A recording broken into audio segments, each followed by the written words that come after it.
옛날, 아주 먼 옛날에 푸른 바다가 끝없이 펼쳐진 어느 한적한 산골 마을에 마음씨 착한 어부 박씨가 살고 있었습니다. 이 마을은 뒤로는 든든한 산이 병풍처럼 둘러싸여 있고 앞으로는 넓고 깊은 바다가 마당처럼 펼쳐진 곳이라 사람들은 대대로 바다에 기대어 물고기를 잡고 해초를 건지며 소박하게 살아갔습니다. 마을 어귀에는 오래된 느티나무 한 그루가 서 있어서 오가는 사람들에게 시원한 그늘을 내어주었고 저녁이면 밥 짓는 연기가 모락모락 피어올라 골목마다 구수한 냄새가 감도는 그런 평화로운 곳이었습니다. 박 씨는 부모님을 일찍 여의고 물려받은 재산 하나 없이 낡은 초가집 한 채와 조그만 나룻배 한 척에 의지해 하루하루를 성실하게 살아가는 사람이었습니다. 그는 비록 가진 것은 없었지만 욕심을 부리지 않았고 바다가 내어주는 것만큼만 거두며 항상 감사하는 마음을 품고 사는 순박한 사내였습니다. 박 씨가 사는 집은 마을에서도 가장 바다와 가까운 언덕배기에 자리 잡고 있어서 방문을 열면 파도 소리가 자장가처럼 들려오곤 했습니다. 집이라고 해봤자 방 한 칸에 부엌 하나 딸린 작은 초가였지만 박 씨는 언제나 마당을 깨끗이 쓸고 그물을 손질하며 집 안팎을 정갈하게 가꾸었습니다. 마당 한 구석에는 그가 바다에서 주워온 예쁜 조개 껍데기들이 가지런히 놓여 있었고 처마 밑에는 잘 말린 생선 몇 마리가 꾸들꾸들하게 매달려 바람에 흔들리곤 했습니다. 비록 끼니를 걱정해야 할 만큼 가난한 형편이었지만 박 씨의 표정에는 그늘이 없었고 눈빛은 언제나 맑은 바다를 닮아 깊고 그윽했습니다. 그는 이웃집에 어려운 일이 생기면 제 일처럼 발벗고 나서서 도와주었고 콩 한쪽이라도 생기면 나누어 먹으려 했기에 마을 사람들은 그를 법 없이도 살 사람이라며 칭찬하곤 했습니다. 어느 해 여름 며칠째 거친 비바람이 몰아쳐 마을 사람들은 바다에 나갈 엄두조차 내지 못하고 발만 동동 구르고 있었습니다. 하늘에 구멍이라도 뚫린 듯 쏟아지는 장대비와 집채만한 파도가 붓으로 밀려오는 통에 어부들은 그저 배를 단단히 묶어두고 날이 개기만을 기다릴 수밖에 없었습니다. 박씨네 집 쌀독도 바닥을 드러낸 지 오래였고 처마 밑에 매달아 두었던 마른 생선도 다 떨어져 며칠을 굶주려야 했습니다. 뱃가죽이 등짝에 붙을 만큼 허기가 졌지만 박씨는 빗소리를 들으며 묵묵히 그물을 기우고 낚싯바늘을 손질하며 마음을 다스렸습니다. 바다가 노하면 인간은 그저 납작 엎드려 기다려야 한다는 것을 그는 오랜 경험으로 잘 알고 있었기에 조급해하거나 원망하지 않고 때를 기다리는 법을 몸으로 익히고 있었던 것입니다. 드디어 닷새 만에 비바람이 잦아들고 구름 사이로 햇살이 비치기 시작했습니다. 바다는 아직 성이 덜 풀린 듯 거친 숨을 몰아쉬며 넘실거렸지만 며칠 동안 굶주린 박 씨에게는 더 이상 지체할 시간이 없었습니다. 다른 어부들은 파도가 아직 높다며 바다에 나가는 것을 주저하고 있었지만 박 씨는 낡은 배를 밀어 바다로 나아가기로 결심했습니다. 그는 배에 올라타 노를 저으며 바다에게 조용히 인사를 건넸습니다. 바다님, 며칠 동안 많이 놓여오셨나 봅니다. 이제 그만 화를 푸시고 저 같은 가난한 어부에게 양식을 좀 나눠주십시오. 그의 목소리는 파도 소리에 묻혀 작게 흩어졌지만 그의 간절한 마음만은 바다 깊은 곳까지 닿기를 바랐습니다. 노를 젓는 그의 팔뚝에는 굵은 힘줄이 붉어졌고 배는 출렁이는 파도를 타고 조금씩 먼 바다로 나아갔습니다. 바다 한가운데로 나오자 육지에서 보던 것보다 파도는 훨씬 더 거세고 높았습니다. 작은 나룻배는 금방이라도 뒤집힐 듯 위태롭게 흔들렸지만 박 씨는 능숙한 솜씨로 노를 저어 배의 균형을 잡았습니다. 그는 평소 물고기가 잘 잡히던 길목을 찾아가 웜을 내리고 조심스럽게 그물을 던졌습니다. 미르르 소리를 내며 그물이 바다 위로 넓게 펼쳐졌다가 물속으로 가라앉는 모습을 보며 박 씨는 제발 오늘은 빈손으로 돌아가지 않게 해달라고 마음속으로 빌고 또 빌었습니다.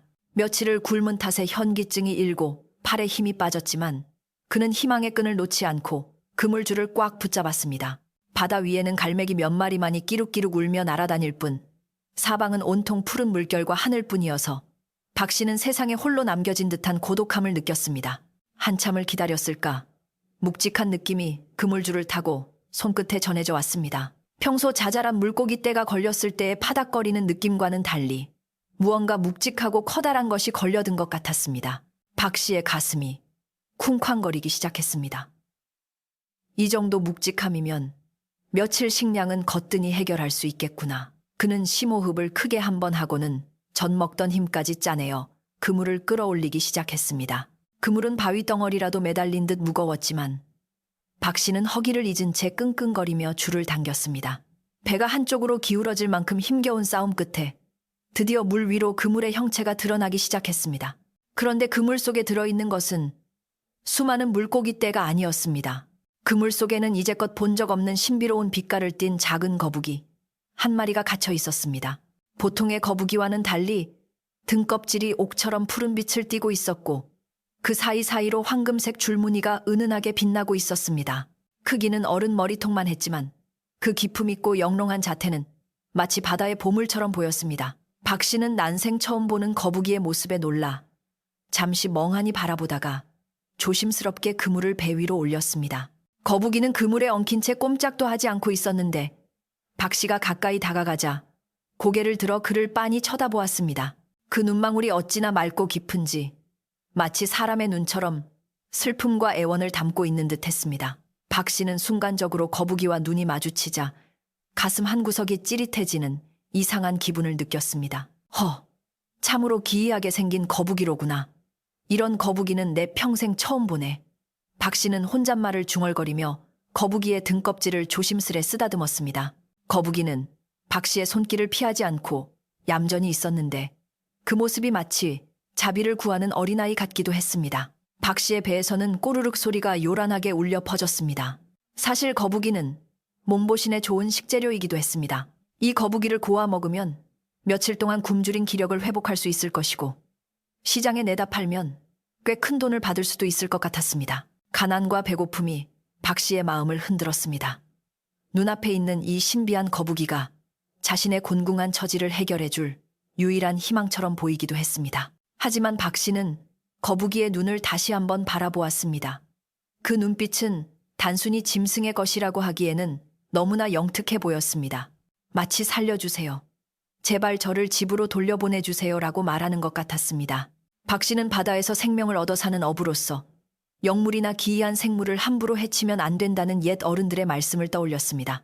더군다나 이렇게 신비한 빛을 내는 거북이를 자신의 배를 채우기 위해 죽인다는 것은 도저히 할 수 없는 일처럼 느껴졌습니다. 그의 착한 심성은 배고픔 앞에서도 빛을 잃지 않았습니다. 그는 한숨을 푹 내쉬며 자신의 욕심을 내려놓기로 결심했습니다. 그래, 너도 부모가 있고 형제가 있을 텐데 나 살자고 너를 죽일 수는 없지. 박 씨는 조심스럽게 그물을 풀기 시작했습니다. 거북이가 다치지 않도록 엉킨 그물코를 하나하나 정성스럽게 풀어주었습니다.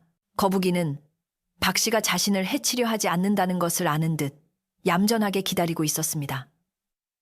그물을 다 풀어낸 박 씨는 거북이를 두 손으로 번쩍 들어 올렸습니다. 거북이의 배 부분은 부드러운 상아색이었고 네 다리는 힘차게 허공을 휘저었습니다. 박 씨는 배난간으로 가서 거북이를 바다를 향해 내밀었습니다. 자, 가거라. 넓은 바다로 가서 다시는 사람의 그물에 걸리지 말고 오래오래 살아라. 네가 살던 곳으로 무사히 돌아가거라. 박 씨의 목소리는 다정했고 그의 손길에는 따뜻한 배려가 묻어 있었습니다. 박 씨의 손에서 떠난 거북이는 풍덩 소리를 내며 물속으로 들어갔습니다. 푸른 물살을 가르며 헤엄쳐 가던 거북이는 곧바로 깊은 곳으로 사라지지 않고 잠시 수면 위로 고개를 내밀어 박 씨를 돌아보았습니다. 마치 고맙다는 인사를 하려는 듯 거북이는 박 씨를 향해 고개를 꾸벅거리는 것 같았습니다. 박 씨는 그 모습을 보며 손을 흔들어 주었습니다. 그래, 어서 가거라. 조심히 가거라. 거북이는 한참을 그렇게 머물다가 꼬리를 치며 깊고 푸른 바닷속으로 유유히 사라졌습니다. 거북이가 사라진 자리에는 잔잔한 물결만이 남아 햇살에 반짝거렸습니다. 박 씨는 빈 그물을 보며 허탈한 웃음을 지었지만 마음만은 그 어느 때보다 가볍고 뿌듯했습니다. 해가 뉘엿뉘엿 지기 시작하자 바다는 황금빛으로 물들었습니다. 박 씨는 빈 배를 저어 마을로 돌아가야 했습니다. 오늘 하루 종일 고생하고도 얻은 것은 아무것도 없었지만 그는 후회하지 않았습니다. 비록 오늘 저녁도 맹물로 배를 채워야 할지 모르지만 죽을 운명에 처한 생명을 살려주었다는 사실이 그에게는 밥보다 더 큰 위안이 되었습니다. 노를 젓는 그의 어깨 위로 붉은 노을이 내려앉았고 바다 새들은 집을 찾아 날아가고 있었습니다. 박 씨는 노래를 흥얼거리며 배를 몰았습니다.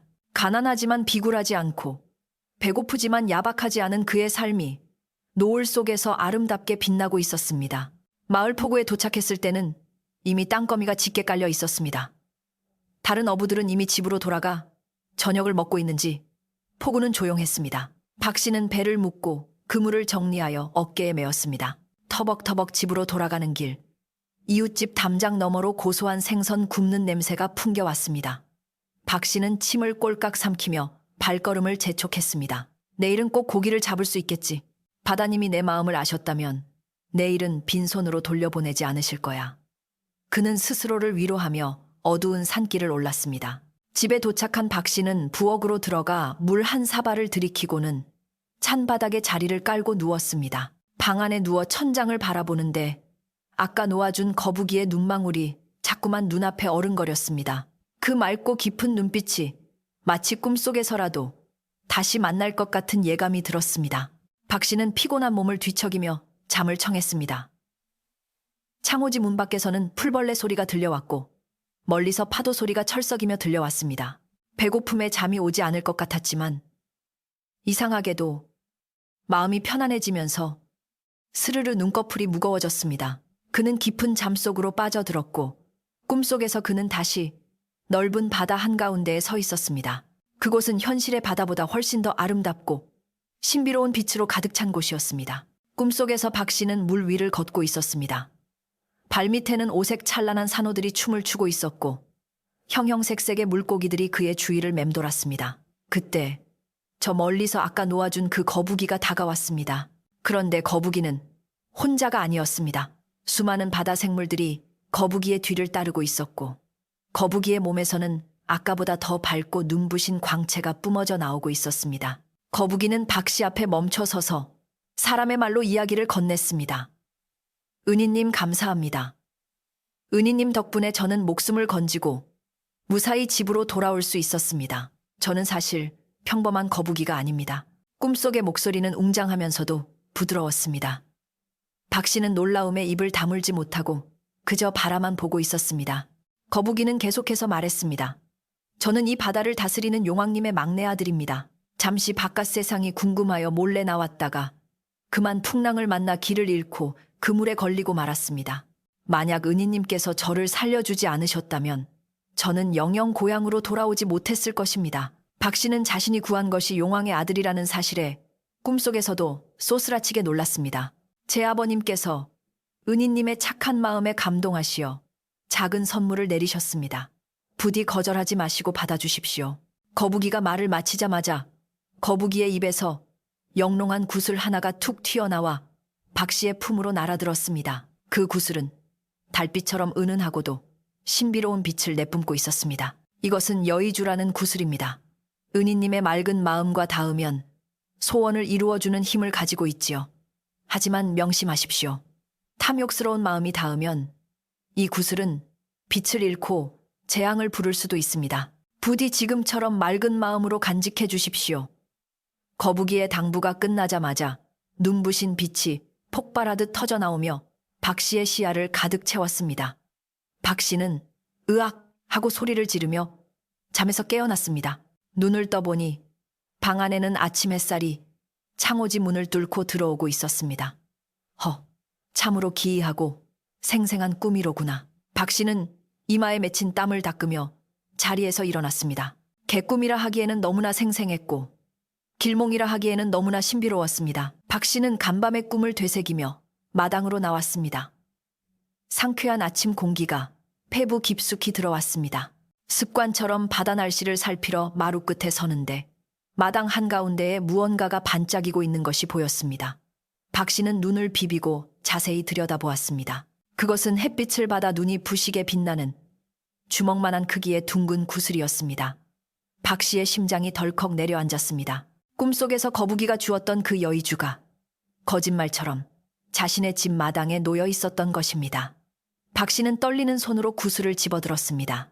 구슬은 따뜻한 온기를 머금고 있었고 손에 쥐자마자 마음속 깊은 곳까지 평온해지는 기분이 들었습니다. 박 씨는 주위를 두리번거렸습니다. 다행히 이른 아침이라 지나다니는 사람은 아무도 없었습니다.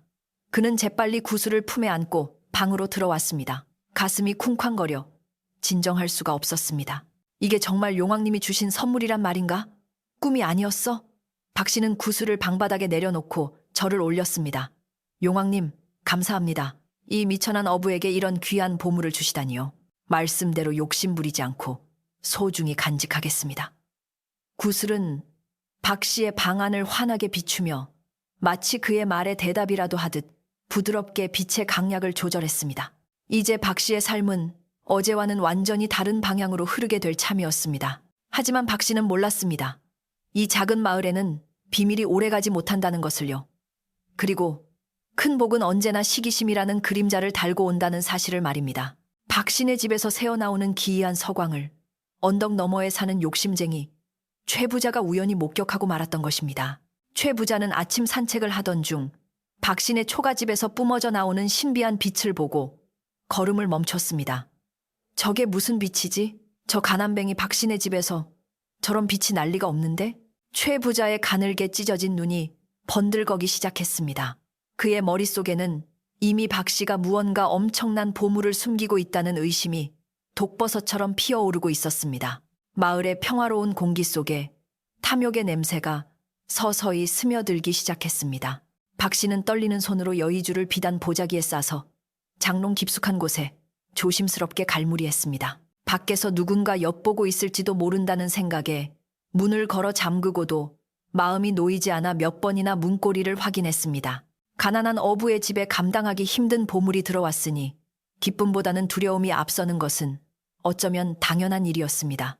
박 씨는 방 한 구석에 쭈그리고 앉아 콩닥거리는 가슴을 진정시키려 애썼지만 장롱 틈새로 은은하게 새어나오는 신비한 빛은 그가 겪고 있는 일이 꿈이 아님을 말해주고 있었습니다. 이 일을 어찌한단 말인가?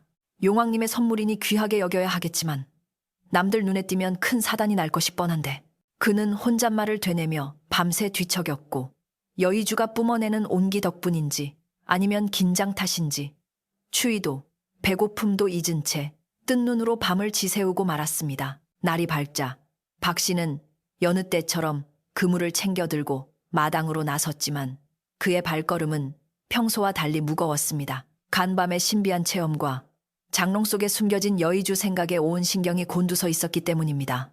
하지만 이상하게도 며칠을 굶은 사람답지 않게 몸에서는 힘이 솟아나고 얼굴에는 윤기가 흐르고 있었습니다. 아마도 여의주가 가진 신비한 기운이 박 씨의 지친 몸을 보살펴준 덕분일 것입니다. 박 씨가 집을 비운 사이 혹시라도 도둑이 들지 않을까 걱정이 되어 자꾸만 뒤를 돌아보게 되었지만 먹고 살려면 바다로 나가야만 했습니다. 그는 대문을 단단히 여미고 마치 아무 일도 없었다는 듯 태연한 표정을 지으려 노력하며 마을 어귀로 향했습니다. 그러나 그의 눈빛에는 숨길 수 없는 불안과 묘한 기대감이 뒤섞여 일렁이고 있었습니다. 한편 마을에서 제일 가는 부자이자 욕심 많기로 소문난 최 부자는 아침 일찍부터 사랑방에 앉아 곰방대를 두드리며 깊은 생각에 잠겨 있었습니다. 그는 지난밤 박 씨네 집 쪽에서 피어오르던 기이한 서광을 분명히 목격했습니다. 그 빛은 분명 예사빛이 아니었어. 반딧불이도 아니고 호롱불은 더더욱 아니지. 가난뱅이 박씨놈이 밤새 무언가를 들여다보고 있었던 게야. 최 부자의 머릿속은 온통 박씨에 대한 의심으로 가득 찼습니다.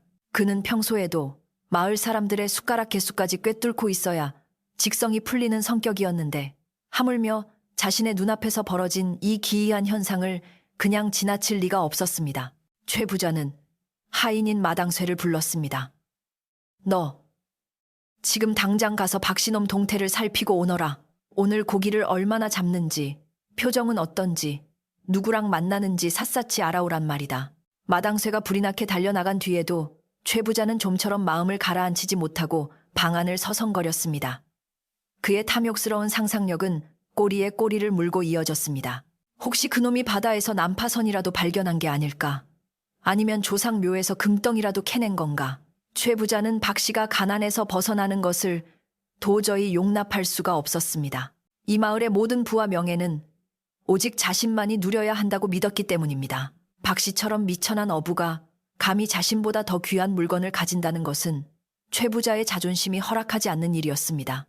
그는 벌써부터 박 씨의 보물을 어떻게 빼앗을지 궁리하며 입맛을 다시고 있었습니다. 그의 탐욕은 마치 밑 빠진 독과 같아서 채우려 하면 할수록 더 큰 갈증을 불러일으키고 있었습니다. 마을 우물가에는 아침부터 아낙네들이 모여 빨래를 하며 이야기꽃을 피우고 있었습니다.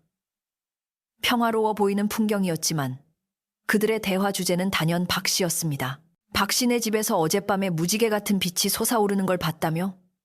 어머, 나도 봤어. 꼭 선녀가 내려온 것처럼 화나더라니까. 글쎄, 박 씨가 바다에서 용왕님을 만났다는 소문도 있던데? 입에서 입으로 전해지는 말들은 살이 붙고 과장이 섞여 어느새 박 씨는 전설 속의 주인공이 되어 있었습니다. 아낙네들은 박 씨가 벼락부자가 되었다느니 도깨비 방망이를 주었다느니 하며 쑥덕거렸습니다. 칭찬보다는 시기와 질투가 섞인 목소리들이 물소리에 섞여 요란하게 퍼져나갔습니다. 사람들의 호기심은 순수한 관심을 넘어 점점 날카로운 칼날처럼 변해가고 있었습니다. 박 씨는 바다에 나가서도 통일에 집중할 수가 없었습니다. 그물을 던져도 건성으로 던지게 되고 자꾸만 집 쪽을 바라보게 되었습니다. 다행히 여의주의 기운 덕분인지 그물을 던지는 족족 물고기들이 가득 걸려 올라왔습니다. 평소 같았으면 덩실덩실 춤이라도 췄을 만선이었지만 박 씨는 기쁨보다는 걱정이 앞섰습니다. 이렇게 갑자기 고기가 많이 잡히면 사람들이 더 의심할 텐데 그는 잡은 고기를 배 밑바닥에 숨기듯 씻고 서둘러 포구로 돌아왔습니다. 하지만 그의 우려대로 포구에는 이미 사람들이 삼삼오오 모여 웅성거리고 있었습니다. 박 씨의 배가 묵직하게 들어오는 것을 본 사람들의 눈빛이 예전과는 사뭇 달랐습니다. 그들의 눈에는 호기심을 넘어선 탐욕과 시기의 불꽃이 일렁이고 있었습니다. 박 씨가 배를 대자마자 최 부자가 짐짓 점잖은 척하며 다가왔습니다. 허허, 박서방. 오늘따라 배가 아주 묵직해 보이는구먼. 용왕님이 자네를 사위로 삼기라도 했나 보지. 최 부자의 목소리에는 비아냥거림이 가득 섞여 있었습니다. 박 씨는 짐짓 태연한 척하며 고개를 숙였습니다. 아이고 부자 어른, 그저 운이 좋았을 뿐입니다. 며칠 굶은 것이 불쌍해서 바다님이 적선을 해주신 모양입니다. 박 씨는 서둘러 고기를 정리하려 했지만 최 부자는 집요하게 박 씨의 주위를 맴돌며 배 안을 곁눈질했습니다. 운이라, 운도 실력이라지만 자네 집에서 밤마다 새어나오는 그 상서로운 기운은 운으로 설명이 안 될 텐데. 최 부자가 날카로운 질문을 던지자 주변에 있던 마을 사람들의 귀가 쫑긋해지며 일제히 박 씨를 쳐다보았습니다. 그게 무슨 말씀이십니까? 제 집에 무슨 기운이 있다고 그러십니까? 그저 호롱불 기름이 아까워 달빛에 그물을 손질했을 뿐입니다. 박 씨는 애써 변명했지만 등줄기에는 식은땀이 흘러내렸습니다. 거짓말에 서툰 그의 목소리는 가늘게 떨리고 있었고 얼굴은 당황한 기색이 역력했습니다.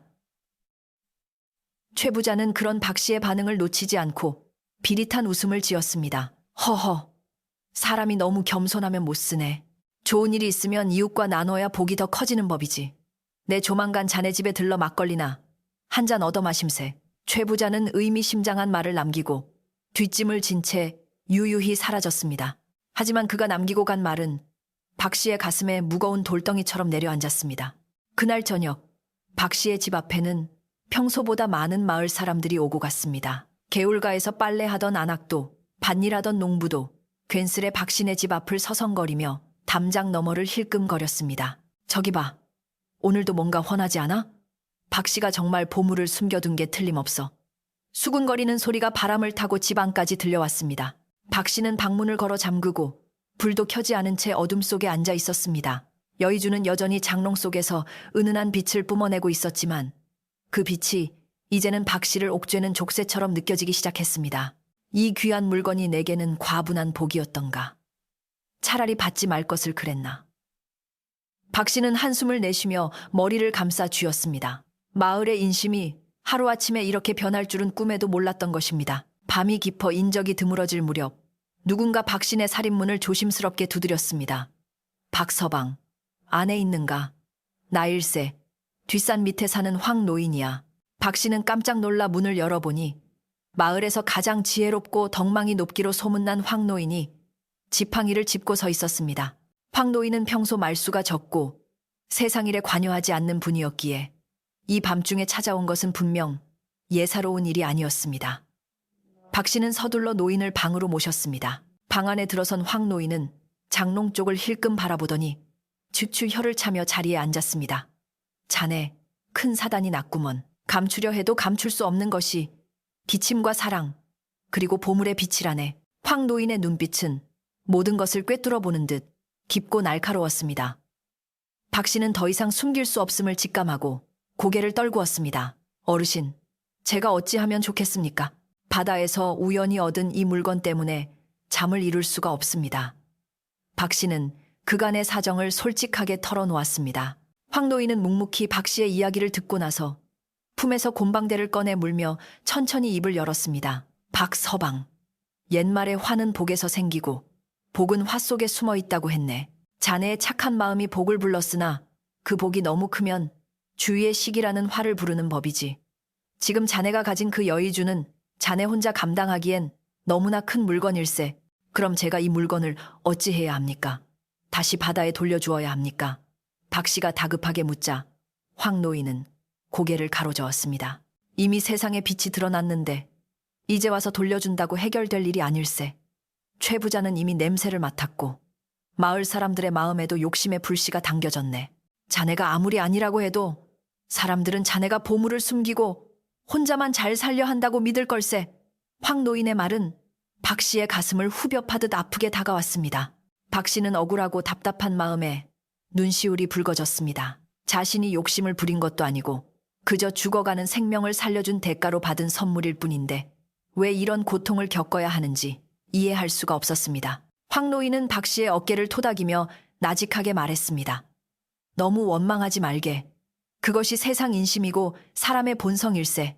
하지만 명심하게, 진실은 언젠가 드러나는 법이고 삿된 욕심은 결국 제 꾀에 넘어가기 마련이지. 자네가 지금처럼 맑은 마음을 잃지 않는다면 저 여의주도 자네를 지켜줄 걸세. 다만 당분간은 조심하고 또 조심하게. 최 부자가 무슨 짓을 꾸밀지 모르니 말이야. 황 노인은 자리에서 일어나며 다시 한번 박 씨에게 당부했습니다.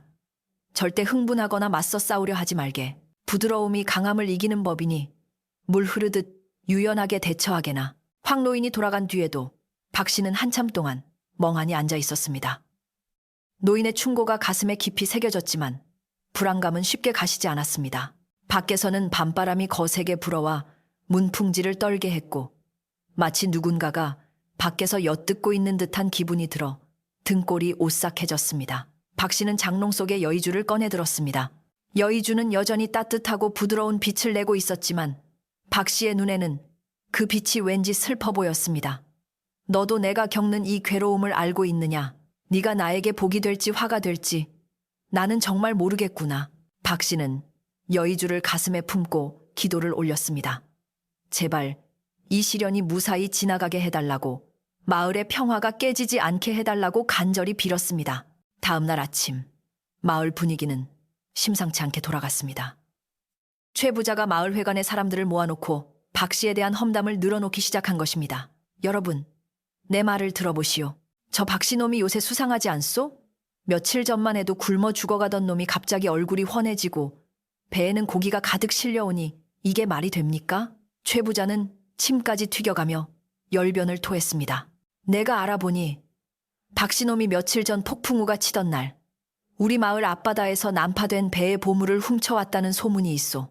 그 보물은 원래 우리 마을 모두의 것이 되어야 마땅한데 저놈이 혼자 독차지하고 있는 게요. 사람들은 최 부자의 말에 동요하기 시작했습니다. 근거 없는 모함이었지만 탐욕에 눈이 먼 사람들에게는 진실보다 더 달콤하게 들렸던 것입니다. 사람들의 쑥덕거림은 점점 더 커져서 이제는 대놓고 박 씨를 도둑 취급하는 지경에 이르렀습니다. 박 씨가 길을 지나가면 사람들은 삿대질을 하며 수군거렸고 아이들조차 박 씨를 피하며 돌을 던지기도 했습니다. 도둑놈! 우리 마을 보물 내놓아라. 박 씨는 억울해서 미칠 지경이었지만 황 노인의 말을 떠올리며 꾹 참았습니다. 그는 아무 대꾸도 하지 않고 묵묵히 고개를 숙인 채 집으로 돌아왔습니다. 하지만 집안까지 따라온 비난의 화살은 피할 수가 없었습니다. 대문 앞에는 누군가 오물을 뿌려놓았고 담장 너머로는 욕설이 적힌 쪽지가 날아들었습니다. 박 씨의 평화롭던 삶은 산산조각이 났고 그의 마음은 시커멓게 타들어갔습니다. 최 부자는 여기서 멈추지 않았습니다. 그는 마을 청년 몇 명을 매수하여 박 씨를 위협할 계획을 세웠습니다. 오늘 밤 박 씨 놈 집에 쳐들어가서 그 보물을 찾아내라. 만약 반항하면 멍석말이라도 해서 본때를 보여줘야 해. 최 부자의 눈은 탐욕으로 이글거렸고 그의 지시를 받은 청년들은 몽둥이를 들고 낄낄거렸습니다. 마을의 공기는 폭풍 전야처럼 무겁게 가라앉았고 박신의 초가집 위로는 검은 먹구름이 몰려오는 듯 했습니다. 박신은 방문을 굳게 잠그고 여의주를 품에 안은 채 다가올 위협에 대비했습니다. 그의 손은 떨리고 있었지만 눈빛만은 결연했습니다. 더 이상 피할 곳이 없다는 것을, 이제는 진실을 밝히기 위해 맞서야 할 때가 다가오고 있음을 그는 직감하고 있었습니다. 밤이 되자 바람 소리가 더욱 거세졌습니다. 나뭇가지들이 서로 부딪히며 기괴한 소리를 내었고 먼 바다에서는 파도 소리가 으르렁거리는 짐승의 울음소리처럼 들려왔습니다. 박 씨는 방 한가운데 앉아 여의주를 내려다보았습니다. 여의주는 마치 박 씨의 불안한 마음을 위로하듯 평소보다 더 밝고 따뜻한 빛을 뿜어내고 있었습니다. 그 빛은 방 안을 가득 채우고 문틈으로 새어나가 마당까지 환하게 비추었습니다. 그때 대문 밖에서 웅성거리는 소리와 함께 둔탁한 발소리가 들려오기 시작했습니다. 이봐, 박서방, 안에 있는 거 다 아니까 썩 나오시지. 최 부자의 거만한 목소리가 밤 공기를 갈랐습니다. 드디어 올 것이 오고야만 것입니다. 박 씨는 깊은 숨을 내쉬며 천천히 자리에서 일어났습니다. 거친 바람 소리에 묻혀 들려오던 대문, 두드리는 소리는 이내 쾅쾅거리는 굉음으로 변해 박 씨의 가슴을 사정없이 내리쳤습니다. 살인문이 부서질 듯 흔들리는 모습을 바라보며 박 씨는 마른 침을 삼켰습니다. 단순히 이웃끼리의 오해를 풀 수 있는 수준을 넘어섰다는 것을 직감했기 때문입니다. 방 안에 놓인 여의주는 주인의 불안한 심리를 감지한 듯 평소에 은은하고 따뜻한 빛 대신 파르르니 떨리는 푸른빛을 뿜어내고 있었습니다. 그 빛은 마치 성난 파도가 바위에 부딪혀 하얗게 부서질 때의 색깔과 닮아 있어 박 씨는 이 신비한 물건이 지금 닥쳐온 위기를 경고하고 있다는 생각이 들었습니다. 그는 떨리는 손으로 여의주가 담긴 비단 보자기의 매듭을 다시 한번 단단히 조였습니다. 밖에서는 최 부자의 호통 소리가 담장을 넘어 마당까지 울려 퍼졌습니다. 이놈, 박서방, 내 놈이 죄가 없다면 어찌 문을 걸어 잠그고 쥐새끼처럼 숨어 있느냐.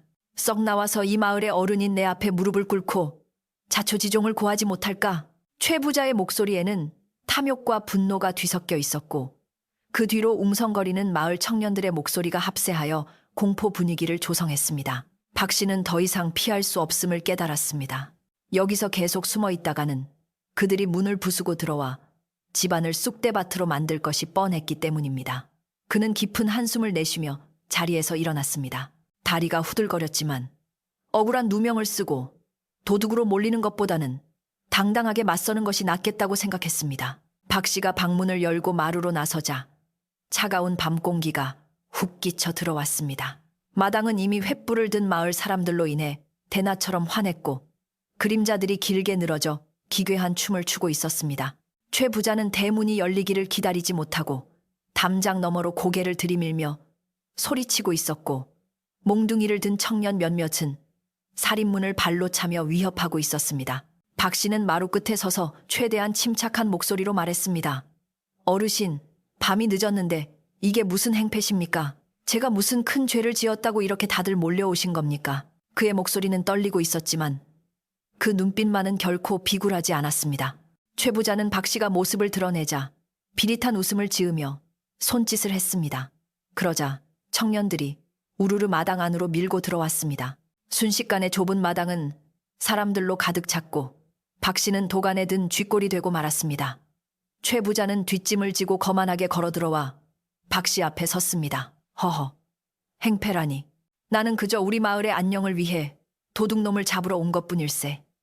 자네 집에서 밤마다 솟아오르는 그 요사스러운 빛이 바로 그 증거가 아니냐.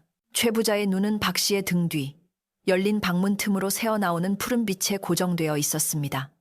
그 빛을 보자 최 부자의 눈동자가 탐욕으로 번들거렸습니다. 도둑이라니요. 당치 않습니다. 저는 남의 물건에 손을 댄 적이 결코 없습니다. 하늘을 우러러 한 점 부끄러움이 없는데 어찌 저를 그렇게 매도하십니까? 박 씨는 억울함에 목소리를 높였지만 최 부자는 코웃음을 쳤습니다. 증거가 없다고? 저기 방 안에서 새어나오는 빛은 그럼 도깨비 불이라도 된다는 말이냐? 내 놈이 며칠 전 난파선에서 보물을 훔쳐왔다는 소문이 파다하다.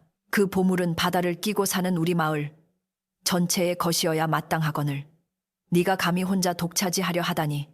최 부자의 억지 논리에 마을 사람들 중 일부가 동조하며 웅성거렸습니다. 맞아. 박 씨가 갑자기 잘 살게 된 게 수상해. 우리 마을 앞바다에서 난 거면 우리 목도 있는 거 아냐?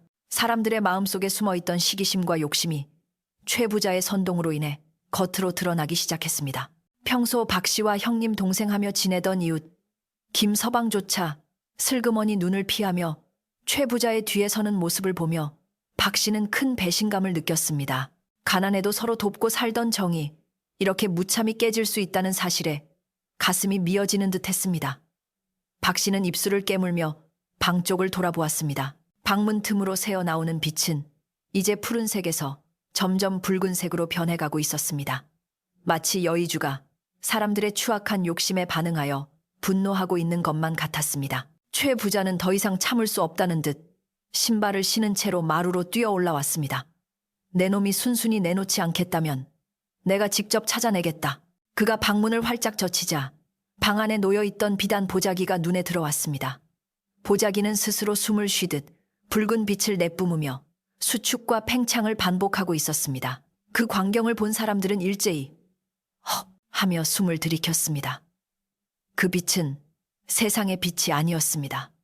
눈이 부시도록 강렬하면서도 쳐다보고 있으면 빨려 들어갈 듯 몽환적인 기운을 내뿜고 있었습니다. 최 부자는 이것 봐라. 내 말이 맞지 않느냐. 저런 요물을 숨겨두고 있었다니. 하며 환호성을 질렀습니다. 최 부자가 탐욕스러운 손길로 보자기를 낚아채려는 순간 기이한 일이 벌어졌습니다. 보자기가 스스로 빛을 폭발시키며 뜨거운 열기를 내뿜어 최 부자의 손을 튕겨낸 것입니다. 아, 뜨거워! 최 부자는 비명을 지르며 뒤로 나자빠졌습니다. 그의 손바닥은 불에 댄 듯 벌겋게 부어오르고 있었습니다. 마당에 있던 사람들은 그 광경을 보고 공포에 질려 뒷걸음질 쳤습니다. 저거 귀신 들린 물건 아냐? 사람을 공격하다니 보통 물건이 아니네. 순식간에 마당은 공포의 도가니로 변했습니다. 박 씨 역시 놀란 눈으로 보자기를 바라보았습니다. 여의주가 자신을 보호하기 위해 힘을 쓴 것인지 아니면 최 부자의 탁한 기운을 거부한 것인지 알 수 없었습니다. 엉덩방아를 대준 최 부자는 체면을 구긴 것에 더욱 화가 치밀어 올랐습니다. 그는 씩씩거리며 일어나 소리를 질렀습니다. 저 요물이 사람을 잡네. 박 씨 놈이 사악한 주술을 부려 우리를 해치려 한다. 여봐라. 저놈을 당장 멍석말이하고 저 물건을 압수해라. 최 부자의 명령에 머뭇거리던 청년들이 쭈뼛쭈뼛 다가왔습니다. 그들도 신비한 현상에 겁을 먹었지만 마을 유지인 최 부자의 말을 거역할 수도 없는 노릇이었습니다. 박 씨는 황급히 방 안으로 들어가 보자기를 품에 안았습니다. 그러자 신기하게도 보자기는 다시 온순해지며 박 씨의 품 안에서 따뜻한 온기를 전해왔습니다. 붉은 빛도 서서히 잦아들며 평온한 은백색으로 돌아왔습니다. 다들 물러서십시오. 이것은 여러분을 해치려는 물건이 아닙니다. 박 씨는 품에 안은 여의주를 보호하듯 웅크리며 소리쳤습니다.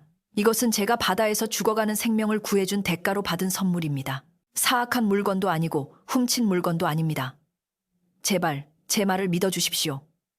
박 씨의 절규에 가까운 외침이 마당에 울려 퍼졌습니다. 그러나 이미 탐욕과 공포에 눈이 먼 사람들에게 박 씨의 진심은 닿지 않았습니다. 그들은 박 씨가 흑마술을 부린다고 믿거나 아니면 그 보물이 가진 힘을 두려워하면서도 동시에 갖고 싶어하는 이중적인 태도를 보였습니다. 그때 인파를 해치고 지팡이 짚는 소리가 들려왔습니다. 다들 멈추게. 쩌렁쩌렁한 목소리의 주인공은 바로 황노인이었습니다. 그는 굽은 허리를 펴고 당당하게 걸어 들어와 최 부자와 박 씨 사이에 섰습니다. 황노인의 등장에 소란스럽던 마당이 찬물을 끼얹은 듯 조용해졌습니다.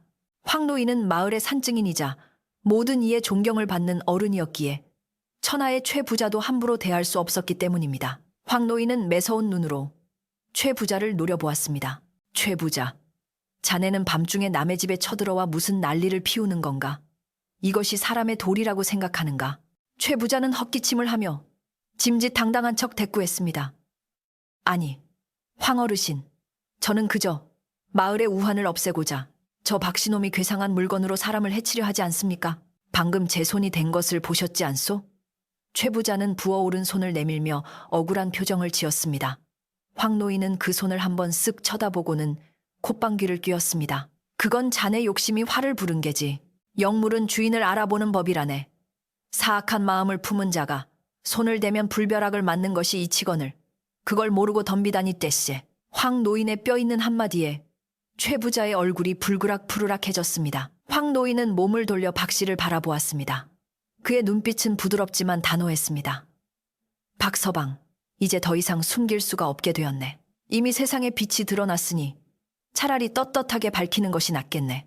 자네가 죄를 지은 것이 아니라면 저 물건이 자네의 진심을 증명해 줄 걸세. 황 노인의 말은 박 씨에게 큰 용기를 주었습니다. 박 씨는 품에 안은 여의주를 내려다보았습니다. 보자기에 쌓여 있음에도 불구하고 여의주는 박 씨의 심장 박동에 맞춰 부드럽게 고동치고 있었습니다. 마치 두려워하지 마세요. 제가 있잖아요. 라고 속삭이는 듯 했습니다. 박 씨는 고개를 끄덕였습니다. 이제는 피할 곳도 숨길 수도 없었습니다. 박 씨는 천천히 마루 끝으로 걸어 나갔습니다. 사람들의 시선이 일제히 박 씨의 품 안으로 쏠렸습니다. 횃불에 일렁이는 불빛 아래 박 씨의 표정은 비장했습니다. 여러분, 제 말을 들어주십시오. 저는 이 마을에서 나고 자라 평생을 정직하게 살아온 어부박가입니다. 제가 거짓말을 할 사람이 아니라는 건 여러분이 더 잘 아실 겁니다. 박 씨의 진솔한 목소리가 밤 공기를 타고 흘렀습니다. 몇몇 마을 사람들은 고개를 끄덕이며 동요하는 기색을 보였습니다. 최 부자는 분위기가 바뀌는 것을 감지하고 회방을 놓으려 했지만 황 노인이 지팡이로 바닥을 쿵 찍으며 제지했습니다. 제가 며칠 전 폭풍우가 끝난 뒤 바다에 나갔을 때였습니다.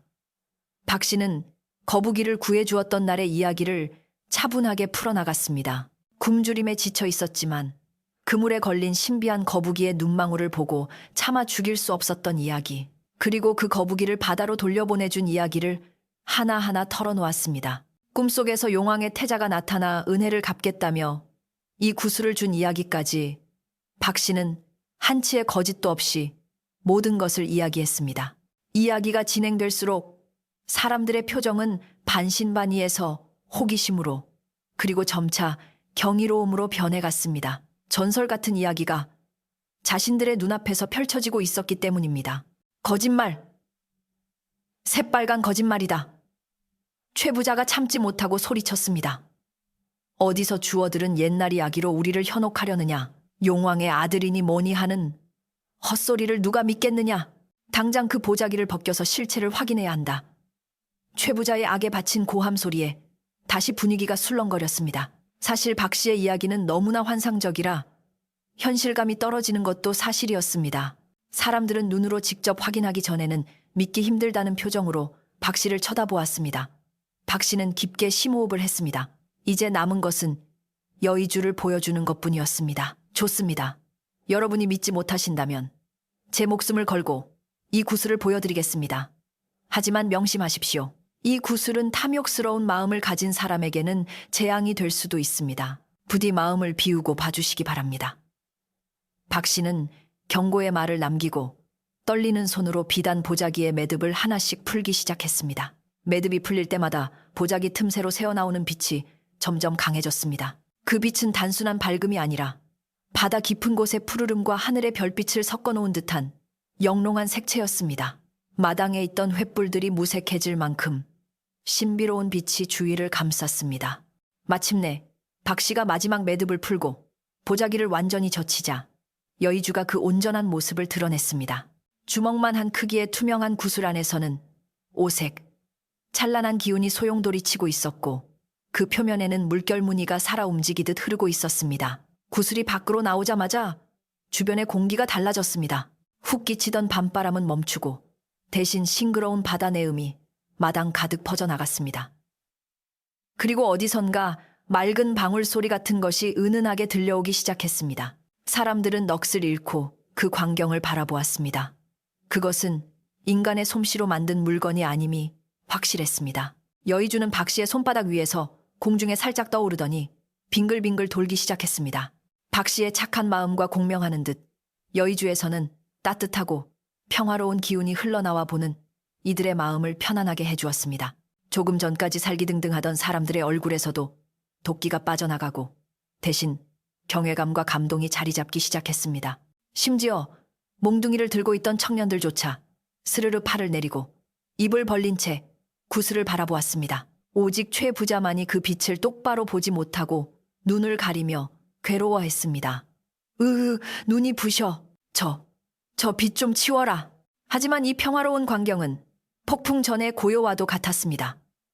최 부자는 눈이 부신 와중에도 탐욕을 버리지 못하고 있었습니다. 그는 소매 안에서 무언가를 만지작거렸습니다. 그것은 비상시에 쓰려고 숨겨둔 작은 단도였습니다. 그는 박 씨가 사람들의 시선을 끄는 틈을 타서 기습적으로 구슬을 빼앗을 생각을 하고 있었습니다. 저것만 내 손에 들어오면 저 힘은 내 것이 된다. 최 부자의 일그러진 욕망은 이성의 끈을 놓아버리게 만들었습니다. 여의주의 빛이 강해질수록 최 부자의 그림자는 더욱 짙고 길게 마당을 잠식해 들어갔습니다. 박 씨는 여의주가 보여주는 기적에 안도하면서도 한편으로는 불안감을 떨칠 수 없었습니다. 여의주가 뿜어내는 기운이 강해질수록 자신의 몸이 조금씩 허공으로 뜨는 듯한 느낌을 받았기 때문입니다. 이것은 인간의 영역을 넘어선 힘이었습니다.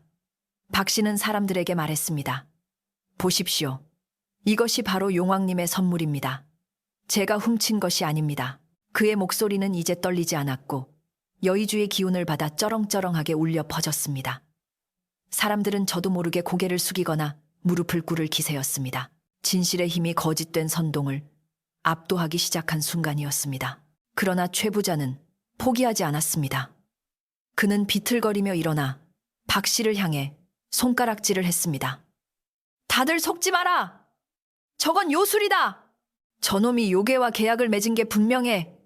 저 빛을 보면 영혼을 뺏긴다. 최 부자의 발악은 처절했습니다. 그는 마지막 남은 힘을 짜내어 사람들을 다시 선동하려 했습니다. 하지만 이미 여의주의 신성한 기운을 느낀 사람들은 최 부자의 말보다 자신의 눈앞에 펼쳐진 광경을 더 믿고 있었습니다. 황 노인이 앞으로 나서며 최 부자를 가로막았습니다. 최 부자, 추하네. 그만하게. 하늘이 보고 있고 땅이 보고 있네. 황 노인의 일갈에도 불구하고 최 부자의 눈은 광기로 번들거렸습니다. 그는 더 이상 말이 통하지 않는 상태였습니다. 박 씨는 여의주를 다시 보자기에 싸서 이 상황을 정리하고 싶었지만 여의주는 스스로 빛을 발하며 보자기 안으로 들어가는 것을 거부하는 듯 했습니다. 이제 이 사건은 박 씨와 최 부자의 대결을 넘어 탐욕과 순수의 대결로 치닫고 있었습니다. 여의주는 마치 심판의 시간을 기다리는 듯 더욱 강렬한 빛을 뿜으며 하늘을 향해 기운을 쏘아 올렸습니다. 밤하늘에 구름이 걷히고 둥근 보름달이 모습을 드러내며 여의주의 빛과 조화를 이루었습니다. 이제 곧 모든 시시비비가 가려질 결정적인 순간이 다가오고 있었습니다. 최 부자의 광기는 이제 걷잡을 수 없는 지경에 이르렀습니다. 이성을 마비시키는 탐욕은 그의 눈을 멀게 하고 귀를 막아버려 눈앞에서 펼쳐지는 신비한 광경조차 그저 자신이 차지해야 할 전리품으로만 보이게 만들었습니다. 그는 품속에 감추어 두었던 작은 단도를 꺼내 들고 박 씨를 향해 맹렬하게 달려들었습니다. 내놔! 그건 내 거야! 이 마을의 모든 것은 다 최진사 댁의 것이란 말이다. 그의 입에서 튀어나오는 말은 비명에 가까웠고 번들거리는 칼날은 달빛을 받아 섬뜩한 빛을 뿌렸습니다. 마당에 모여있던 마을 사람들은 예상치 못한 최 부자의 흉기 난동에 악! 하고 비명을 지르며 좌우로 황급히 물러났습니다. 평화롭던 어촌 마을에서 칼부림이라니 상상조차 할 수 없었던 끔찍한 일이 벌어지려 하고 있었습니다. 박 씨는 최 부자가 칼을 들고 달려오는 것을 보았지만 이상하게도 몸이 움직이지 않았습니다. 공포 때문이 아니었습니다. 품에 안고 있던 여의주가 마치 그를 그 자리에 단단히 고정해 놓은 듯 묵직한 기운으로 박 씨의 전신을 감싸고 있었기 때문입니다. 박 씨는 눈을 질끈 감으며 마음속으로 외쳤습니다. 용왕님, 도와주십시오. 부디 피를 보지 않게 해주십시오. 최 부자의 칼날이 박 씨의 목덜미를 향해 날아오는 찰나의 순간 여의주가 박 씨의 품에서 스스로 튀어올라 공중으로 솟구쳤습니다. 그리고 그 순간 세상의 시간이 멈춘 듯 정적이 흘렀습니다. 공중에 뜬 여의주는 눈을 뜰 수 없을 만큼 강렬한 백색 섬광을 내뿜었습니다. 그 빛은 단순한 빛이 아니라 물리적인 힘을 가진 파동처럼 퍼져나갔습니다. 최 부자의 칼끝이 여의주의 빛의 장막에 닿는 순간 캉 하는 맑고도 날카로운 금소금이 울려 퍼졌습니다. 그리고 마치 거대한 파도가 바위에 부딪히듯 최 부자의 몸이 뒤로 튕겨 나갔습니다. 그는 허공을 가르며 날아가 마당 구석에 처박혀 있던 빈 장독대 위로 볼품없이 곤두박질 쳤습니다. 으악, 쨍그랑, 장독 깨지는 소리와 최 부자의 비명소리가 뒤섞여 요란하게 밤하늘을 울렸습니다. 칼은 멀리 날아가 땅바닥에 힘없이 꽂혔습니다. 사람들은 숨을 죽인 채 그 광경을 목격했습니다. 박 씨는 손가락 하나 까딱하지 않았습니다. 오로지 구슬에서 나온 빛만이 사악한 의도를 가진 자를 응징한 것이었습니다. 바닥에 나뒹군 최 부자는 고통에 몸부림치며 신음했습니다. 그의 옷은 깨진 장독 파편에 찢어졌고 상투는 풀러져 머리카락이 산발이 되었습니다. 평소 마을 사람들을 내려다보며 떵떵거리던 위세등등한 모습은 온데간데 없고 욕심에 눈이 멀어 제 꾀에 제가 넘어간 초라한 늙은이의 모습만이 남아 있었습니다. 그 모습은 참으로 비참하고도 우스꽝스러웠습니다. 여의주는 공중에 뜬 채로 이제 색깔을 바꾸기 시작했습니다. 최 부자를 밀쳐낼 때에 날카로운 백색 빛은 사라지고 다시금 부드럽고 온화한 푸른 빛이 감돌았습니다. 그 빛은 마치 어머니의 손길처럼 놀란 박 씨의 어깨를 감싸고 공포에 질린 마을 사람들의 마음을 어루만져 주었습니다. 빛이 닿는 곳마다 차가운 밤 공기가 따뜻하게 데워졌고 사람들의 가슴 속에 자리 잡았던 시기심과 의심의 덩어리들이 눈 녹듯 사라져 내렸습니다. 사람들은 비로소 깨달았습니다. 저 물건은 인간의 욕심으로 가질 수 있는 것이 아니며 박 씨는 저 물건의 주인이 되기에 합당한 맑은 영혼을 가진 사람이라는 것을 말입니다. 황 노인이 천천히 걸어나와 최 부자가 쓰러진 곳으로 다가갔습니다. 그는 지팡이로 땅을 툭툭 치며 혀를 찼습니다. 최 부자, 내 그리도 일러주었거늘. 하늘 무서운 줄 모르고 날뛰더니 결국 꼴이 이게 뭔가. 황 노인의 꾸짖음은 서리발처럼 차가웠습니다. 최 부자는 고개를 들지 못하고 부들부들 떨기만 했습니다. 몸의 아픔보다 더 견디기 힘든 것은 마을 사람들 모두가 지켜보는 앞에서 자신의 추악한 밑바닥을 드러냈다는 수치심이었습니다. 그는 쥐구멍이라도 있으면 숨고 싶은 심정이었습니다. 여러분, 보셨습니까? 황 노인이 마을 사람들을 향해 돌아섰습니다. 영물은 주인의 마음을 비추는 거울과 같습니다. 박서방의 맑은 마음에는 빛으로 답하고 최 부자의 탐욕스러운 마음에는 불로 답했습니다. 이제 누가 진실을 말하고 있는지, 누가 우리 마을을 어지럽히고 있었는지 똑똑히 아시겠습니까? 황 노인의 쩌렁쩌렁한 목소리에 사람들은 고개를 숙였습니다. 부끄러움이 밀물처럼 밀려왔습니다. 최 부자의 감언이설에 속아 죄 없는 박 씨를 도둑으로 몰고 심지어 몽둥이까지 들고 위협했던 자신들의 행동이 뼈저리게 후회되었습니다. 박서방, 미안하네. 우리가 잠시 귀신에 홀렸던 모양일세. 가장 먼저 입을 연 것은 이웃집 김서방이었습니다. 그는 몽둥이를 슬그머니 바닥에 내려놓으며 박 씨에게 다가왔습니다. 자네가 그렇게 착한 사람인 줄 뻔히 알면서도 부자 될 기회라는 말에 눈이 멀어 그만. 김서방의 사과를 시작으로 여기저기서 사과의 목소리가 터져 나왔습니다. 나도 미안해요, 박서방. 우리가 죽일 놈들이지. 아낙네들도 눈시울을 붉히며 박 씨에게 미안한 마음을 전했습니다. 마당을 가득 채웠던 살기는 완전히 사라지고 대신 진심 어린 반성과 화해의 기운이 피어올랐습니다. 박 씨는 여전히 공중에 떠있는 여의주를 조심스럽게 두 손으로 받쳐 들었습니다. 구슬은 박 씨의 손바닥 위에 사뿐히 내려앉으며 따뜻한 온기를 전해주었습니다. 박 씨는 사람들을 둘러보며 부드럽게 미소 지었습니다. 아닙니다. 여러분이 잘못한 것이 아닙니다. 갑자기 이런 기이한 일이 생기니 놀라고 당황스러워 그러셨을 겁니다. 저라도 그랬을 테니까요. 다친 사람이 없으니 그것으로 다행입니다. 박 씨의 관대함에 사람들은 더욱 고개를 들지 못했습니다. 자신들을 원망하거나 탓하지 않고 오히려 감싸주는 박 씨의 넓은 마음씨에 감동하여 몇몇은 훌쩍거리며 눈물을 훔치기도 했습니다. 그때 바닥에 엎드려 있던 최 부자가 비틀거리는 몸을 이끌고 일어났습니다. 그는 헝클어진 옷매무새를 추스를 생각도 하지 못한 채 넋이 나간 사람처럼 중얼거렸습니다. 도깨비다. 도깨비가 나타났다. 그는 완전히 기가 꺾여 정신이 오락가락하는 듯 했습니다. 그동안 마을에서 권력을 휘두르며 사람들을 괴롭혔던 위세는 온데간데 없고 그저 겁에 질린 늙은이일 뿐이었습니다. 그는 박씨와 여의주 쪽은 쳐다보지도 못하고 뒷걸음질 치며 대문 쪽으로 물러났습니다. 내 다시는 오나 봐라. 다시는. 최 부자는 쫓기듯 허둥지둥 대문을 빠져나가 어둠 속으로 사라졌습니다. 그의 뒤를 따르던 하인들도 주인을 쫓아 황급히 도망쳤습니다. 최 부자가 사라지자 마당에는 안도의 한숨이 퍼졌습니다.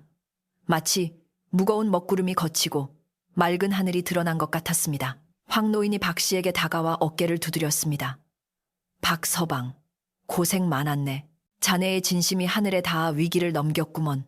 박 씨는 황 노인의 손을 맞잡으며 고개를 숙였습니다. 다 어르신 덕분입니다. 어르신께서 나서주지 않으셨다면 저는 정말 큰일을 당했을 겁니다. 두 사람은 서로를 바라보며 깊은 신뢰의 눈빛을 교환했습니다. 긴장이 풀리자 사람들은 하나둘씩 자리에 주저앉았습니다. 다리에 힘이 풀리기도 했고 이 기이하고도 놀라운 밤을 그냥 끝내기에는 여운이 너무 길게 남았기 때문입니다. 박 씨는 문득 배고픔과 갈증을 느끼는 사람들의 기색을 살폈습니다. 비록 가난한 살림이지만 오늘 낮에 잡은 물고기는 넉넉히 있었습니다. 그는 활짝 웃으며 말했습니다. 여러분, 밤이 깊었지만 이왕 이렇게 모이신 김에 욕이라도 하고 가시지요. 오늘 제가 바다에서 잡아온 생선이 아주 실합니다. 술은 없지만 생선국이라도 끓여서 함께 나누면 좋겠습니다. 박 씨의 제안에 사람들의 얼굴에 화색이 돌았습니다. 아이고, 박서방. 우리가 자네를 괴롭혔는데 염치 없이 밥까지 얻어먹어도 되나? 김서방이 머리를 긁적이며 물었지만 이미 그의 뱃속에서는 꼬르륵 소리가 나고 있었습니다. 박 씨는 손을 내저으며 말했습니다. 무슨 말씀을요? 이웃끼리 콩 한 쪽도 나눠 먹는 게 우리 마을 인심 아닙니까? 어서 부엌으로 가서 불을 지피겠습니다. 박 씨의 말에 아낙네들이 팔을 걷어붙이고 나섰습니다. 아니에요. 박서방은 좀 쉬고 있어요. 우리가 할게. 그래, 우리가 솜씨 좀 부려보지. 박서방네 부엌에 쌀은 있나? 아까 보니까 쌀독이 비었더라. 내 집에 가서 쌀 좀 가져올게. 순식간에 박씨네 마당은 잔칫집 분위기로 변했습니다. 죄책감을 씻어내고 싶은 마을 사람들은 저마다 집으로 달려가 쌀이며 김치며 막걸리를 들고 왔습니다. 부엌에서는 도마 소리가 경쾌하게 울리고 마당 한 구석에는 멍석이 깔렸습니다. 아까까지만 해도 서로를 헐뜯고 의심하던 공간이 이제는 나눔과 웃음으로 가득 채워졌습니다. 박 씨가 잡아온 싱싱한 생선으로 끓인 매운탕 냄새가 구수하게 퍼져나가자 사람들의 침샘을 자극했습니다. 횃불 대신 마당 한가운데 모닥불을 피워놓고 사람들은 옹기종기 둘러앉았습니다. 자, 다들 한 잔 받으시게. 황 노인이 막걸리 잔을 들고 건배를 제의했습니다. 오늘 우리는 아주 귀한 구경을 했고 또 귀한 교훈을 얻었네. 착한 마음은 복을 부르고 욕심은 화를 부른다는 것을 똑똑히 보았지 않나. 이 잔은 박서방의 맑은 마음과 우리 마을의 평화를 위해 드는 걸세. 그렇습니다. 박서방. 만세. 사람들은 막걸리 잔을 부딪히며 환호했습니다. 박 씨도 쑥스러운 듯 웃으며 잔을 비웠습니다. 며칠을 굶주린 뒤에 먹는 따뜻한 생선국과 시원한 막걸리는 꿀맛 같았습니다. 무엇보다 이웃들의 따뜻한 정이 다시 돌아왔다는 사실이 박 씨를 가장 배부르게 했습니다. 술 기운이 오르자 사람들은 아까 있었던 일들을 무용담처럼 이야기하기 시작했습니다. 야, 아까 그 구슬 빛나는 거 봤어? 내 평생 그런 빛은 처음 봤네. 최 부자 날아가는 거 봤냐? 꼴 좋더라. 아주. 박서방, 그 거북이 이야기 다시 한번 해줘봐. 용왕님 아들이 어떻게 생겼다고.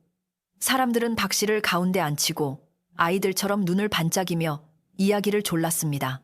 박 씨는 쑥스러워하면서도 거북이와의 만남, 꿈속에서의 약속, 그리고 여의주의 의미에 대해 차분하게 다시 이야기해 주었습니다. 사람들은 박 씨의 이야기에 귀를 기울이며 바다라는 거대한 자연 앞에 겸손해야 함을 다시금 마음에 새겼습니다. 여의주는 이제 박 씨의 품속, 비단 보자기 안에서 얌전히 잠들어 있었습니다. 하지만 그 온기는 여전히 박 씨의 가슴을 데워주고 있었고 그 기운은 모닥불 주위에 둘러앉은 마을 사람들에게까지 전해지는 듯 했습니다. 밤바람은 더 이상 차갑지 않았고 파도 소리는 이제 위협적인 으르렁거림이 아니라 흥겨운 추임새처럼 들려왔습니다. 마을 사람들은 늦은 시간까지 박 씨의 마당을 떠나지 않고 이야기꽃을 피웠습니다. 그동안 쌓였던 오해와 갈등은 모닥불 연기와 함께 밤하늘로 흩어져 사라졌습니다. 새벽녘이 되어서야 술자리가 파하고 사람들이 하나둘씩 일어났습니다. 박서방, 오늘 정말 고마웠네. 내일 배 타러 나갈 때 내가 좀 도와주겠네. 박서방, 반찬 없으면 언제든 우리 집에 와서 가져가.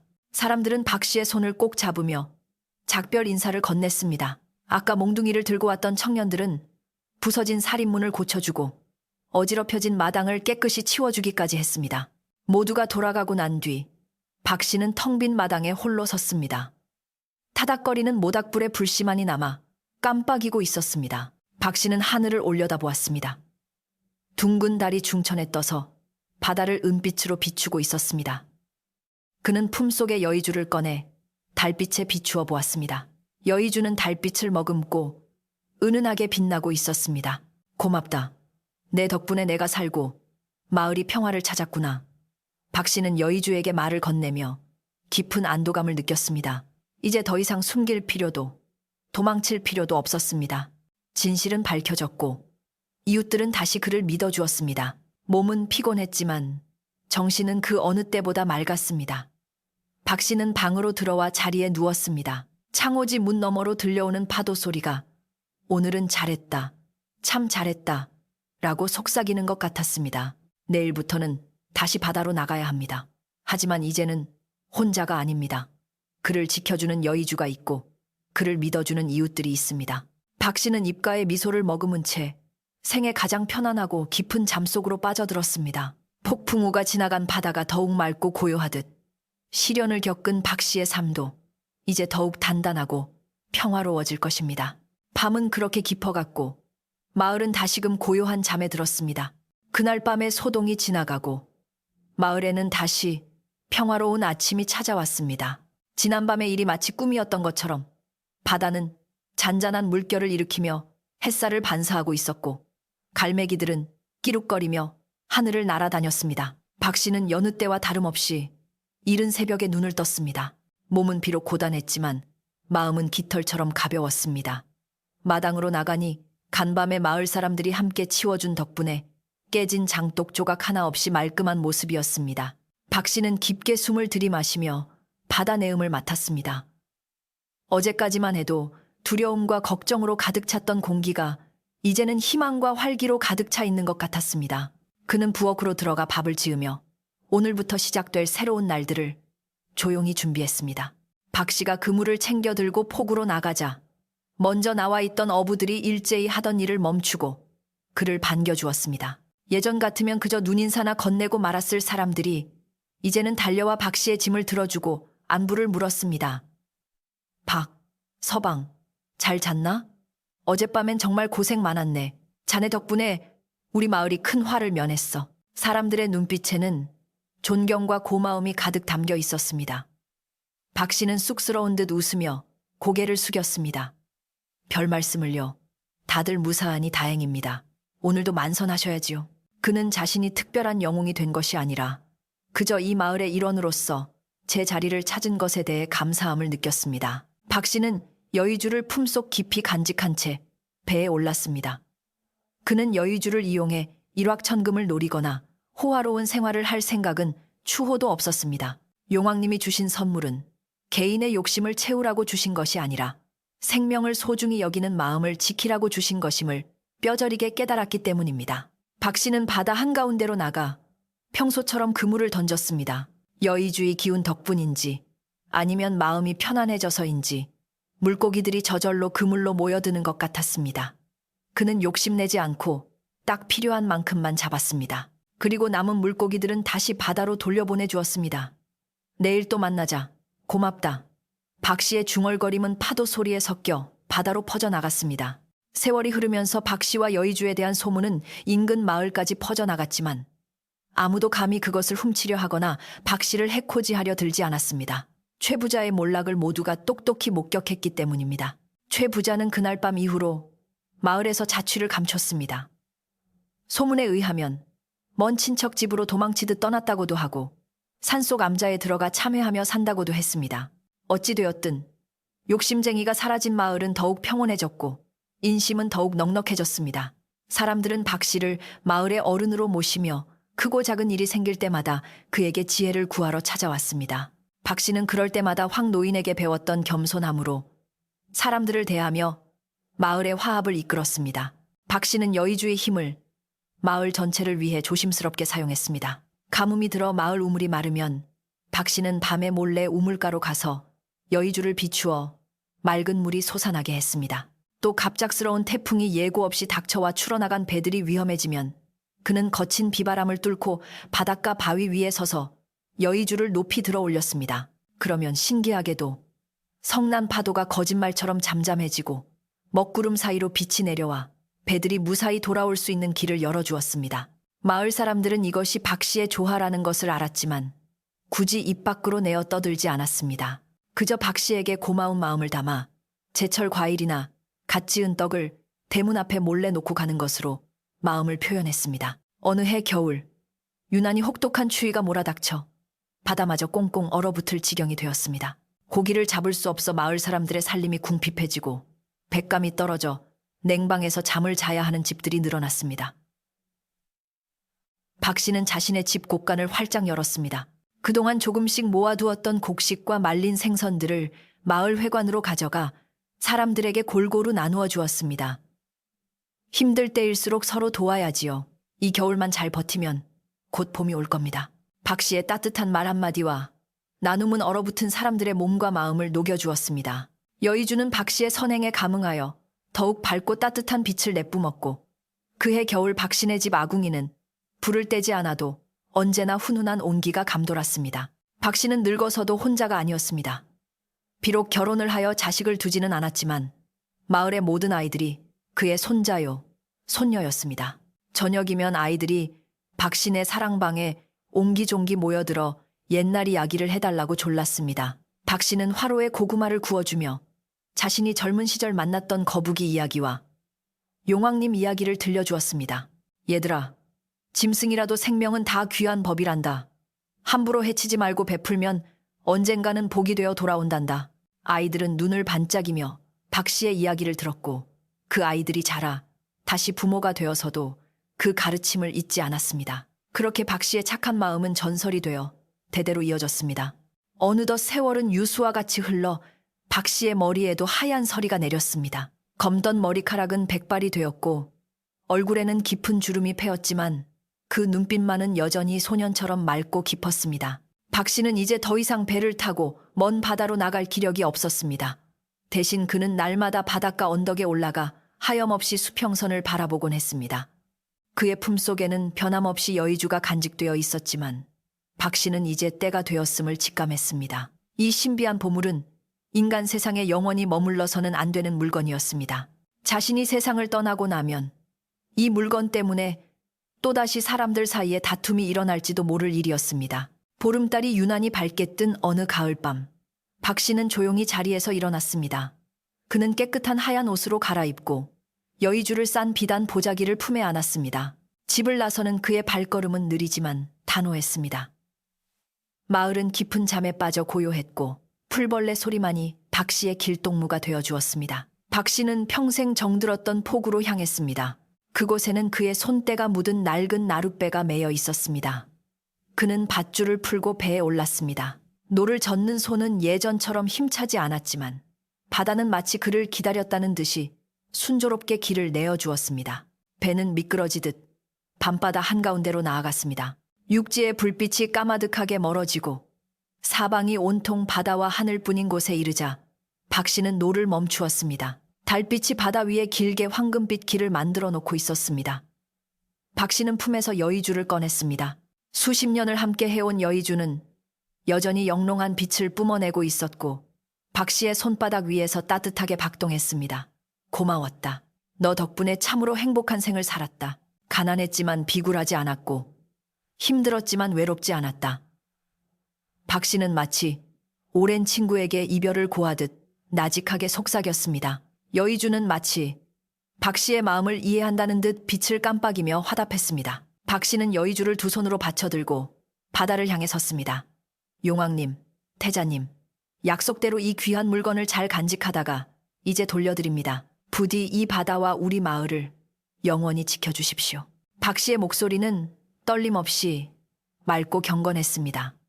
그는 천천히 팔을 뻗어 여의주를 바다 위로 던졌습니다. 여의주는 공중에서 아름다운 호를 그리며 날아가 소리 없이 물속으로 빨려 들어갔습니다. 그러자 물속에서부터 환한 빛이 솟아오르기 시작했습니다. 그 빛은 점점 커지더니 바다 전체를 오색 찬란한 빛으로 물들였습니다. 그때 물살을 가르며 거대한 거북이 한 마리가 수면 위로 떠올랐습니다. 바로 그 옛날 박 씨가 그물에서 구해주었던 그 거북이였습니다. 하지만 이제는 그때의 작은 거북이가 아니라 등 위에 산을 짊어질 만큼 거대하고 위험 있는 모습이었습니다. 거북이는 박 씨를 향해 고개를 깊이 숙여 인사를 했습니다. 박 씨도 빙그레 웃으며 손을 흔들어 주었습니다. 잘 가거라. 부디 건강하거라. 거북이는 여의주를 입에 물고 다시 깊은 물속으로 잠수했습니다. 거북이가 사라진 자리에는 오랫동안 빛의 기둥이 남아있다가 서서히 사그라들었습니다. 박 씨는 빈손이 되었지만 마음은 그 어느 때보다 충만했습니다. 평생 짊어지고 있던 무거운 짐을 내려놓은 듯 홀가분하기도 했고 할 일을 다 마친 사람만이 느낄 수 있는 평온함이 온몸을 감쌌습니다. 그는 빈배에 누워 밤하늘을 올려다보았습니다. 수많은 별들이 쏟아질 듯 반짝이고 있었고 둥근 달은 인자한 어머니의 얼굴처럼 그를 내려다보고 있었습니다. 아, 좋다. 참으로 좋은 밤이다. 박 씨는 파도 소리를 자장가 삼아 눈을 감았습니다. 배는 물결을 따라 천천히 마을 쪽으로 흘러갔습니다. 다음 날 아침, 마을 사람들은 포구에 묶여있는 박 씨의 배를 발견했습니다. 배 안에는 박 씨가 평화로운 얼굴로 잠든 듯 누워 있었습니다. 그의 입가에는 옅은 미소가 서려 있었고 얼굴은 마치 살아있는 사람처럼 혈색이 좋았습니다. 하지만 그의 숨결은 이미 멈춰 있었습니다. 마을 사람들은 박 씨의 죽음을 슬퍼하며 통곡했지만 한편으로는 그의 마지막이 너무나 편안하고 아름다워 보였기에 숙연한 마음으로 그를 보내주었습니다. 사람들은 양지바른 언덕, 바다가 한눈에 내려다 보이는 곳에 박 씨를 묻어주었습니다. 그가 죽어서도 좋아하는 바다를 실컷 보고 마을을 지켜주기를 바라는 마음에서였습니다. 박 씨가 떠난 뒤에도 마을에는 신비한 일들이 계속되었습니다. 고기잡이 배가 나가면 언제나 만선이었고 태풍이 불어와도 마을 앞바다에만 오면 기세가 꺾여 잔잔한 바람으로 변하곤 했습니다. 사람들은 박 씨가 용왕님 곁으로 가서 여전히 마을을 돌보고 있다고 믿었습니다. 박 씨의 집은 마을 사람들이 공동으로 관리하며 마을 회관처럼 사용했습니다. 그곳에 모여 마을의 대소사를 논의하고 어려운 이웃을 돕는 장소로 썼습니다. 박 씨의 마당에 있던 조개 껍데기들은 여전히 햇살을 받아 반짝였고 처마 밑에는 제비들이 집을 짓고 새끼를 쳤습니다. 지금도 그 바닷가 마을에 가면 늙은 어부들이 아이들에게 박 씨의 이야기를 들려주곤 합니다. 착한 마음씨 하나로 용왕의 아들을 구하고 욕심 없는 삶으로 마을을 구한 어부의 이야기를 말입니다. 얘야, 저 바다를 보렴. 햇살이 비쳐서 반짝반짝 빛나는 게 보이지? 저게 다 박 할아버지가 바다에 돌려준 여의주 빛이란다. 아이들은 그 이야기를 들으며 바다를 동경하고 생명을 사랑하는 마음을 키우며 자라납니다. 욕심 부리지 않고 가진 것을 나누며 사는 것이 얼마나 큰 행복인지를 박 씨의 이야기는 파도 소리와 함께 영원히 전해주고 있습니다.